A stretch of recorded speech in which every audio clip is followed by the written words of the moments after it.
तो ये हमारे पास हुंडई बुकलेन की चाबी है। अभी हम स्टार्ट किस तरीके से करेंगे, इस तरीके से स्विच हमने चाबी स्विच लगाना है, ठीक है। चाबी लगाकर और आपने क्या करना है, स्विच लगाना है थोड़ी देर के लिए। तकरीबन हुंडई बुकलेन हमारे पास हुंडई एक्सीवेटर है, ठीक है।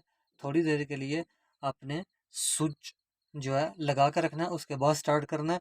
तो आपकी जो एक्सीवेटर है जल्दी स्टार्ट हो जाएगी। हो सके अगर टाइम है आपके पास, आप फिर एक बार बंद कर लीजिएगा, ठीक है।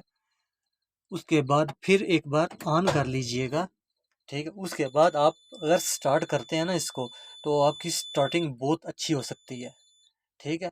उस सलफ को ज़्यादा मेहनत भी नहीं करनी पड़ेगी, घूमना भी नहीं पड़ेगा ज़्यादा वर्किंग में भी। देखें आप, इसलिए ये क्या होता है, इसमें इंजन के ऊपर हीटर लगे होते हैं, 4 हीटर लगे होते हैं। जब वो इंजन को हीट करते हैं थोड़ी देर के लिए, फिर जो है मतलब कि एक नॉर्मल टेम्परेचर के बाद आप स्टार्टिंग की तरफ वर्किंग करेंगे, क्रैंक करेंगे, तो ये फ़ौरन स्टार्ट हो जाएगी। अभी देखिए आपकी सुइयाँ वर्किंग में हो गई हैं, स्टार्टिंग में चली गई है, ठीक है।